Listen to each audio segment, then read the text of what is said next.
Hello, everyone, and welcome back to another episode of 21 Days of Business. If this is the first time you're catching this video series, welcome. My name is Yasmin Salem Hamden.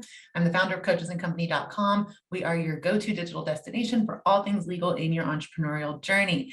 And all through the month of November, we're going to be sharing incredible interviews with guest experts each day, answering your questions as they relate to your business. And today we are focusing on leadership and how we as leaders, both in our lives and in our businesses, can effectively request, receive, and utilize feedback from those around us in order to ultimately fuel our growth and propel us forward and empower us to show up for our people better than before. And joining me for this conversation is leadership development coach, Tomasha Suber. Hey, Tomasha. Hi, how are you? I'm doing great. Now that you're here, how are you? I'm really excited. I feel really good today. Like I Love came it. ready. Love I'm to hear pumped. that. Love to hear that. Yes, that is the energy I'm trying to come with every single day, honestly. So I love it. Thank you for bringing that today. Yeah. So happy that you're here. So honored to have you join us as a guest. And for those that are not familiar with you, if you would please provide us with an introduction. Hi, if you are not familiar with me, you literally are in for a treat. My name is Tomasha Suber. I am a leadership development coach and strategic partner to CEOs, and I help women who desire to have a transformation beyond money, learn how to maximize their expertise, elevate their personal lifestyle, and shift into leaders of their own legacy. Beyond money, there's so much more than that. There's so much more than that. We have to delve deeper, right? And I'm really excited to get into that. And thank you for sharing that, Tomasha. Let's kick things off by touching on this topic of feedback and how we as leaders can use that to fuel our growth, to enhance our leadership skills and the way we're showing up as leader. And so maybe it would be a great starting point would be for us to start by sharing what is feedback, and how is that different from criticism?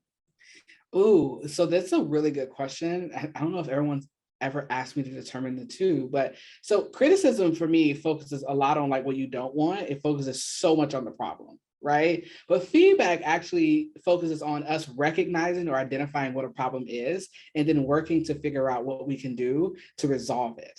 Right? Like, how can we correct it? How can we move forward? And it's really about focusing on what you want. So criticism focuses on what you don't want, all the negative, all the bad, like, this is a problem. And feedback actually allows us to recognize it, determine what we do want, and then come up with plans and ways to correct, resolve, and or move forward. Okay, excellent. Because I think that as leaders, especially for those of us that are newer to so let me say this. I've heard you say before that we're all actually leaders, right? Could you elaborate on that before I go into my little spiel? Oh man, no, you know what? It's really good though, because all of us are leaders. You don't have to be leading someone else to be a leader. From the very moment that you decide that you have influence to be able to move people in their decision-making and or thinking, right? And actions too, that means that you're leading. And I think when we look at leadership, we immediately think of other people. Leadership actually starts within you. That's why we see so many people having difficulties leading other people, because most of the time they haven't even figured out how to lead themselves. That's why you can't accept feedback. That's why you have a hard time with criticism. That's why you have a hard time guiding and leading other people and people questioning you. It's because you really haven't even determined as to how you are best led. Having that clarity is where we start as leaders. So good. So in our role within, because we're business women, right? And a majority of those listening to this or watching this share that experience with us as businesswomen. And I would say, nobody is born knowing how to lead a business. Nobody is born with, like, you either have it or you don't. It's a learned skill, and it is a skill that we can acquire and that we can develop. And for us, it's, a new territory. For me, I would say it's new territory, stepping into this role of, okay, I'm leading my team towards our mission, keeping our vision in sight and maintaining clarity around that. And there are a lot of people involved in this process, right? Whew, yeah. There are a lot of More than we want. Yeah. And so how can we make sure that we are doing right by those individuals, doing right by ourselves, doing right by our company and our business, and effectively requesting feedback from those around us? Oh, yeah. So I would say when it comes down to it, the very first thing we can do to make sure that we're effectively doing it is to sit down with ourselves and really start thinking about, I always say, dig into the things that you know are probably going to be a part of criticism that you're going to have a hard time handling. I always love to start there because, like, what are some of the things that you heard before that you've taken personally? And what are some of the areas that you know are like a weak spot for you in your mind? And go ahead and start preparing yourself for that, right? Like if you, there was a point in my career where people would always tell me that they said, well, Tomasha, I just feel like you're mean. And I couldn't understand what people would mean. It's like, you're mean. When in reality, what it was, they weren't used to someone actually being as direct as I was. But for a long time, I took that stuff personally. Yeah. And so I had to start I literally took time and I started really investing time into me understanding how I felt about certain things that I felt like I would either constantly hear or either sometimes I just heard once. And let's start working through some of those things maybe first before you start trying to like wave the flag and be like, hey, I want all this feedback. And it's like, hold on, let's try to address the feedback that has really caused us maybe to shrink back, that has caused us maybe to question our validity or whether or not like our relevance and our ability to lead other people. And then let's also dig into those areas that we know for sure can cause us a little bit of like angst. And once you identify what those things are, it's not to say that we're going to solve them, but you're just already aware.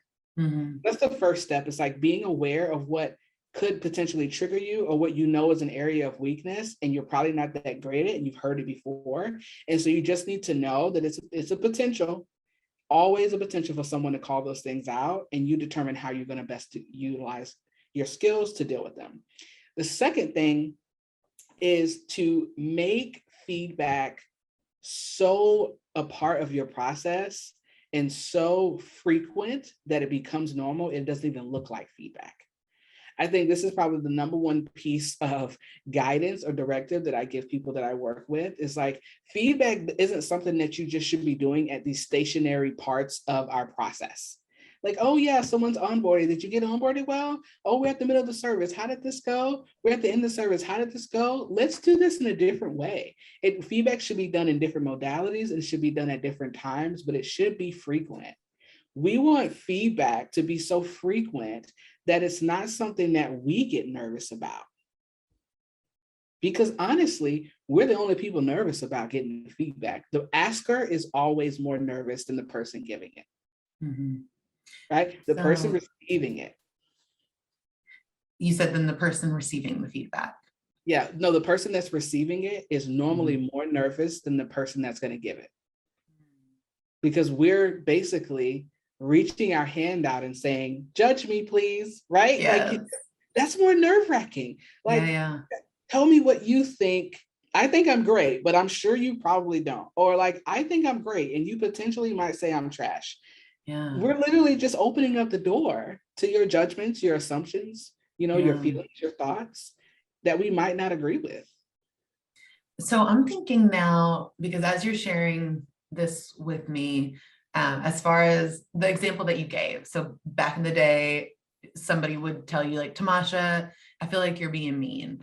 But that, to me, that sounds like criticism. I feel like the feedback, if it truly is, if feedback is letting the other person know what it is that you need in order to have had a better experience, in order for this to have been a more positive experience throughout, instead it might be, well, I would have appreciated maybe that information be relayed to me in XYZ manner, or I would have, so maybe the feedback is, instead of, when I request feedback from others, instead of tell me what you feel like I've been doing wrong, tell me what you feel like you didn't like about the process of working together, maybe flipping it into, I want to create space for you, not just at the beginning of us working together and at the end of us working together, but throughout. Let me know and communicate to me and have that open communication of what is it that you need, that you uniquely need, in order to have a positive experience, right? And so maybe those people that shared like, hey, Tomasha, you're kind of mean in our work together. Other people might have been like, that's exactly, I needed that. I needed the directness, where others are like, I need a little bit more gentle of an approach. And that's not because of anything that has to do with Tomasha.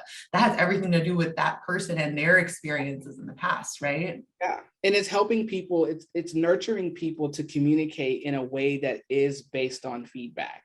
So that sentence of Tomasha, I feel like you're being mean, that's actually more criticism. Feedback would have been, hey, Tomasha, I think sometimes you can come off mean. And so I was wondering, like, that's something that I recognize doesn't really work well for me. It's like, for me, it kind of appears that way. And so I was thinking that, do you think potentially like maybe you could smile more when you talk, or like maybe you could like talk to me privately and not in front of everyone because it makes me uncomfortable, or like whatever or some of the situations might be. That is a feedback-based conversation versus like, I just think you're mean, or like, I just think you're loud, or I just think like you think you're better than me, or like anything. Like, what do I do with that as the person receiving that? Yeah. So a part of feedback is too guiding your clients to think in a feedback-based way.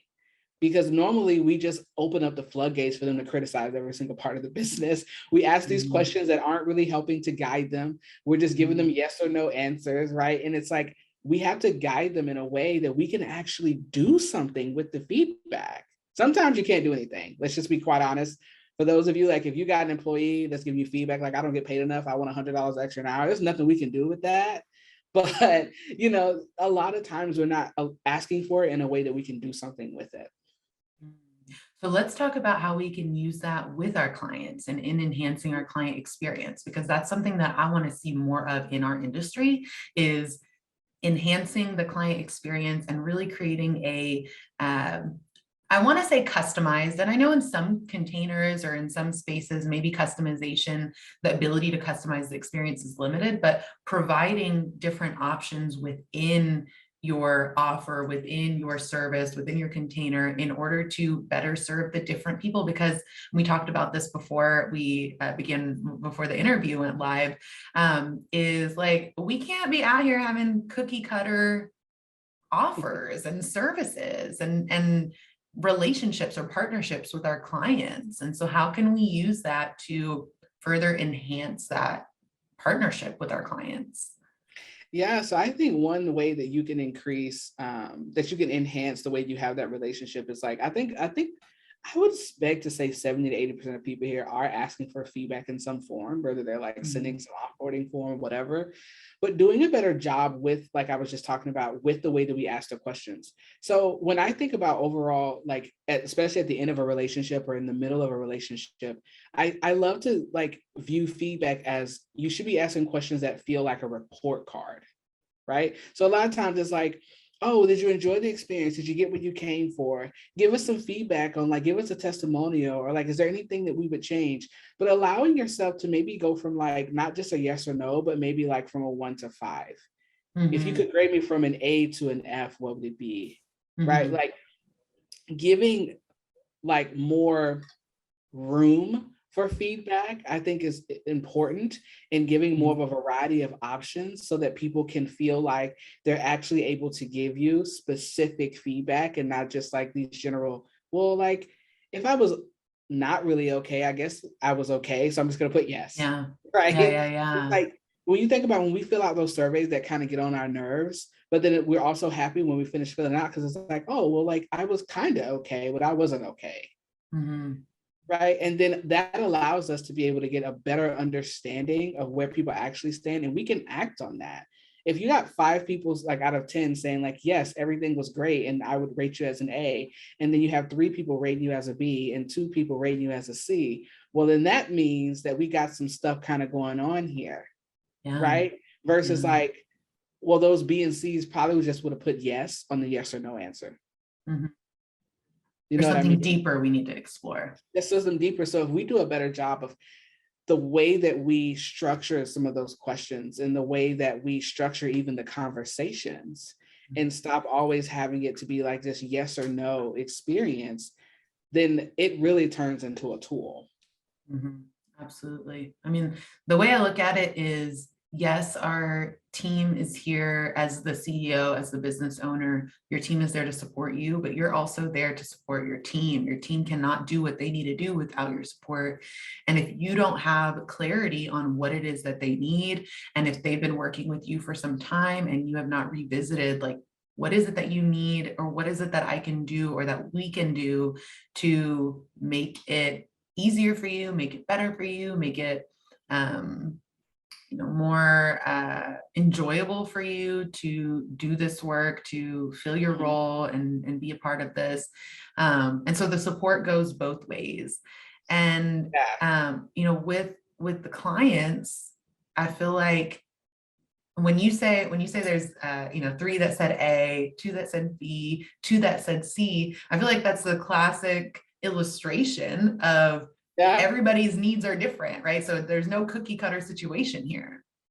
Yeah, and everyone's needs are going to be different, especially if you start thinking about from like your team perspective, with people that are on your team. So like shifting away from clients for a second and even going to your team, I think that like it's also one of those situations where I recommend people too when it comes to feedback. I think so often we're so focused on trying to like fix and resolve that we'll ask for feedback and then give feedback to the feedback, and that's not necessary. It actually can cause people to not want to give feedback, right? So it's almost like as a leader, you got to be willing and open and know that you are going to receive more feedback than you'll ever give.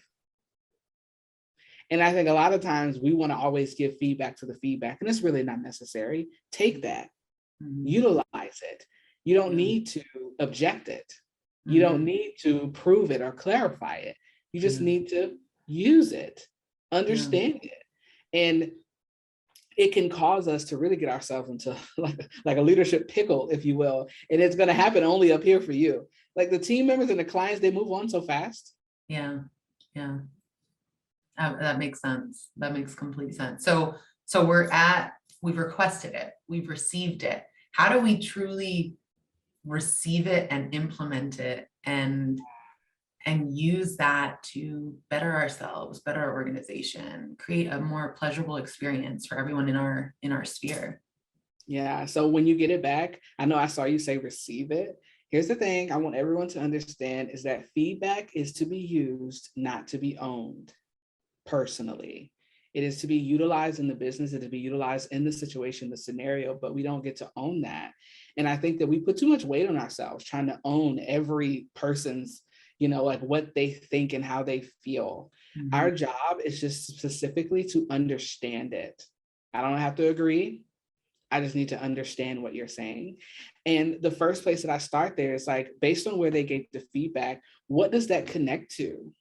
Normally there's a root cause of where it came from, right? It's connected to some part of your onboarding or your offboarding, or it's connected to some part of the conversation during the sales process, or it's connected to, somewhere like when they have deliverables that they need to give us and they forgot to give them to us, or there's a deadline, it's connected somewhere. And so start paying attention to those overlapping responses that are constant, where it's connected to the same place. And then start asking yourself, based on some of the details, if you are able to get details inside that feedback, well, how can we potentially resolve this? Is it something that we can correct? Because sometimes you can only resolve something, meaning you can only figure out something specifically for that scenario. And it's not something that you can correct across the board because it wouldn't serve you or it wouldn't serve the rest of the clients, right?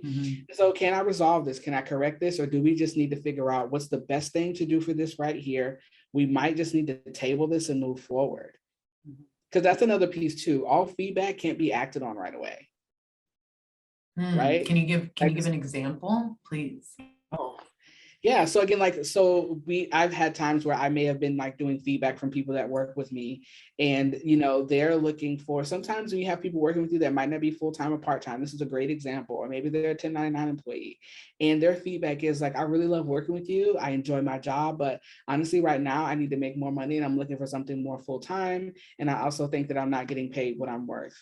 Okay, so I'm sitting in the middle, like I'm sitting at, you've only been here maybe less than 6 months or so. And like we're in the middle of like one of the hardest, maybe you're in the middle of one of the hardest quarters of your, of the year, and you're trying to figure things out.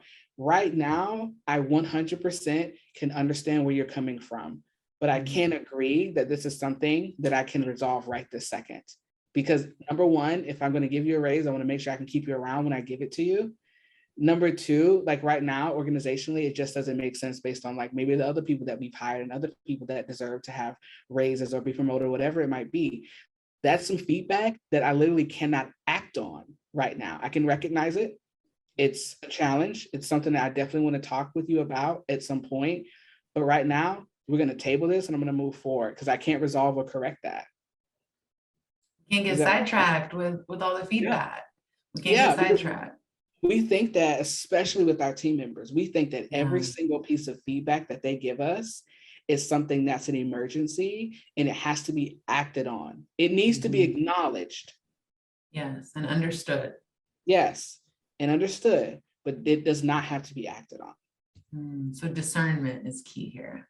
Discernment is definitely key, and focus, because like a part of your job as a leader is like, you do want to make people happy, right? We want to have that culture where people feel seen and they feel like you hear them, you know what I mean? But at the same time too, you also have the responsibility of keeping the doors open, making sure they get there, make sure payroll runs, and make sure they feel safe. So yeah.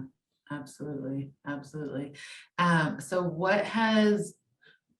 how have you found success, or your clients found success in tracking of this feedback? So do you have a system that you recommend as far as like organizing the feedback that you receive? Like, what do you have thoughts on that?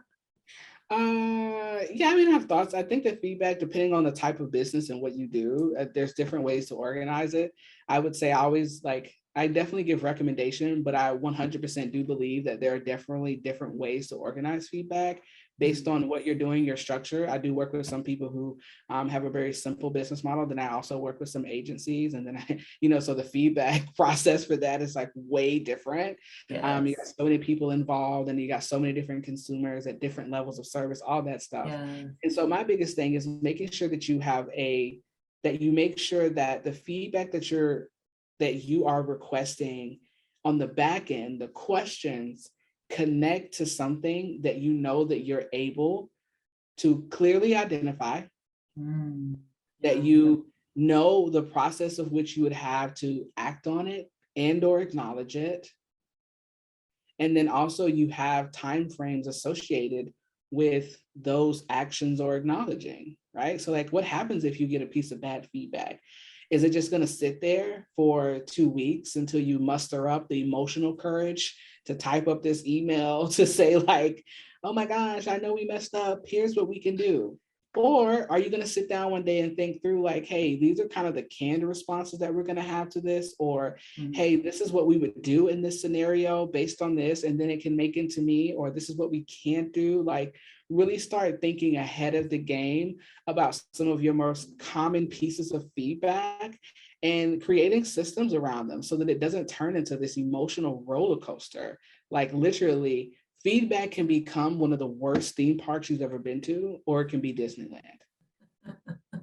It literally, like, feedback literally can be Disneyland or like the worst thing that you've ever been to. It's like, what they always say, like the people there's like underground at Disney. And so like when they're underground, they can do whatever they want. And then when we see them, they're like on stage. That's how I consider like feedback to be.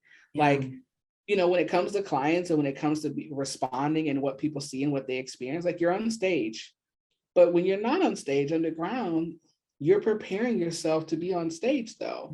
Have your meltdowns, cry, do whatever you need to do.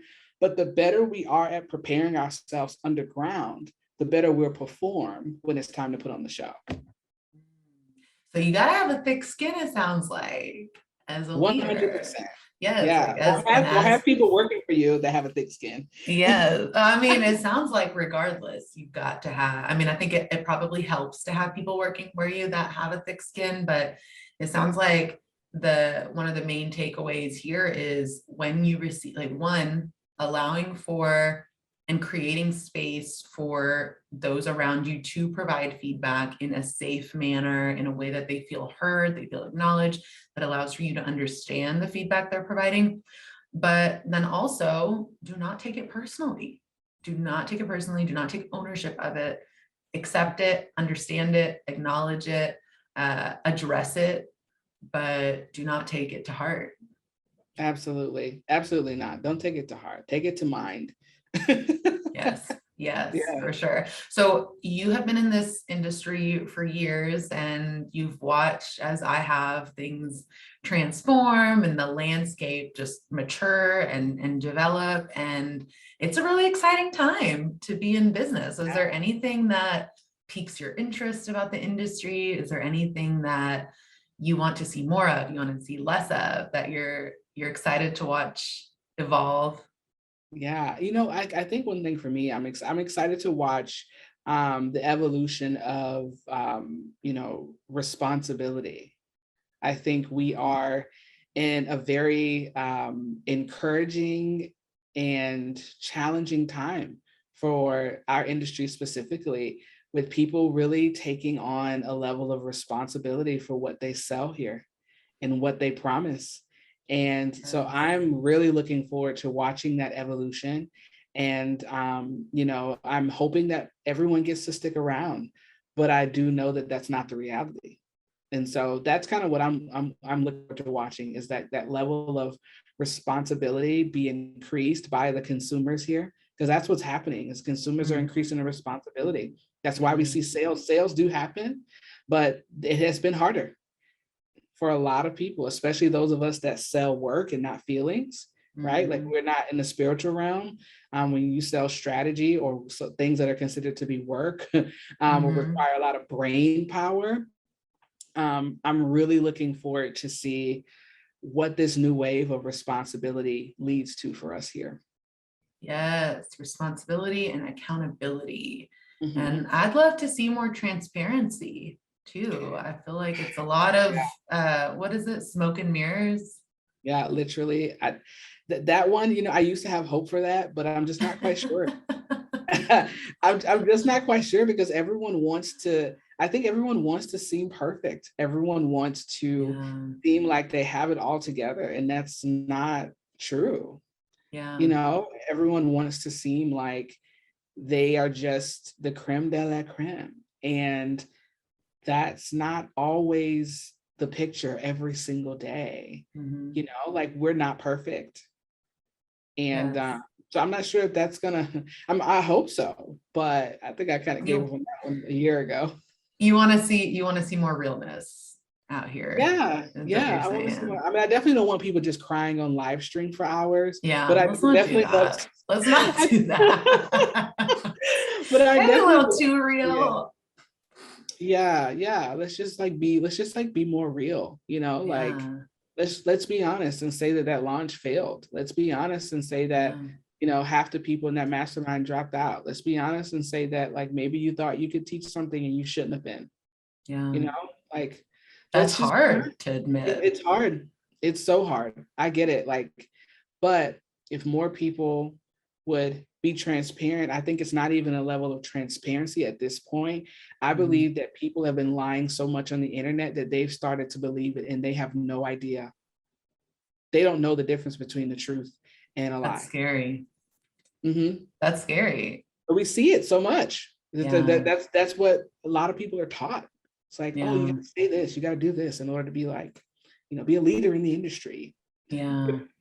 I mean, I think certainly we need some accountability. I think certainly we need to take this mask off, right? Of like, I'm perfect, I know everything, I'm like the guru, or like the go-to, or whatever, persona or authority people want to step into. And remember that we're human, and remember that we serve humans.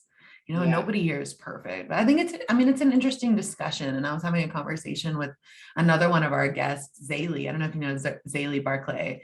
So you said you've heard of her?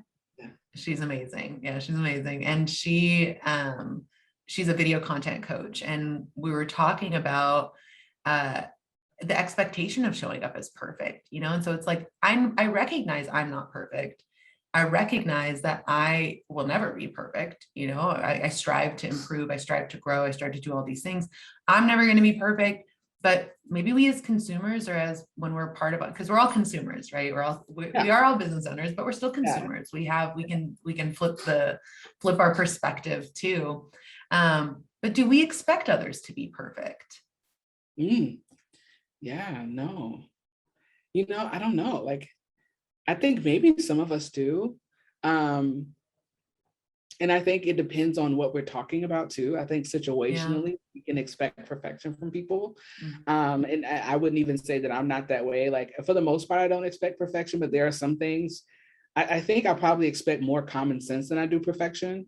That's a great point. There's a difference. And some people are missing the common sense. Common sense. Yeah. So sometimes I'm just like, I mean, this is like common sense. And so, but no, I do think that sometimes we have an unrealistic expectation of people to be perfect.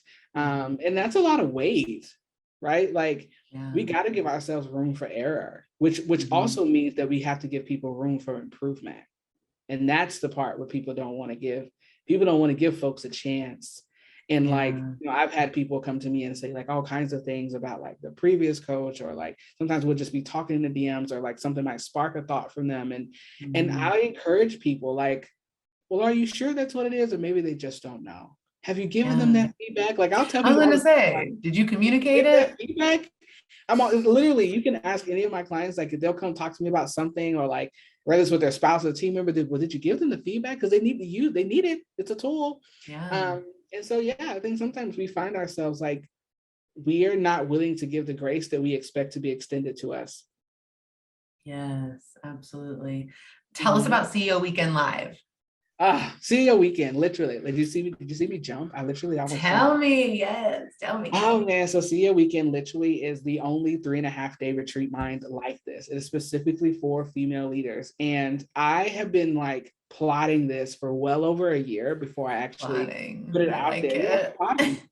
I call it plotting because that's kind of how my brain works. I'm always thinking, like, I always end up coming up with really different, cool, unique things. And so I wanted to fuse together a retreat and a mastermind, because I always feel like the things that we see, they're either one or the other. They might call it that, but it's normally one or the other. And I really wanted to infuse it.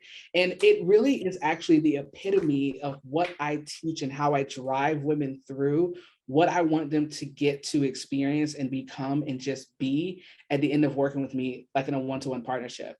You don't always have to choose between being an incredible leader in a business that like runs an empire that's like absolutely phenomenal, and also being a very phenomenal just woman in general.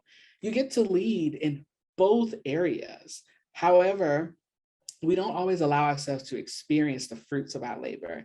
And so it is a huge combination of education, coaching, teaching, and development, in addition to sitting in the fruits of your labor, being served during a time where you need to be when you're on vacation. We spend so much time serving other people. And so this is my opportunity to 100% purely serve them at every almost beck and call, almost every beck. Service and support. I love it. So what is your, well, first of all, when is the next one? The next one is April, May. I literally am in the middle of like reviewing proposals today. Like I was looking at them before I got on with you. And so super excited. So it's 2 times a year. And it's 2 times a year. Next one's in April, May. Love it. All right. We're going to have the link for that in the description of this video, this audio, wherever you're watching or listening to this. And our final question for you, Tomasha, what is your big message you'd like to leave us with? Oh, my big message is that, you don't have to be perfect. You just have to be willing.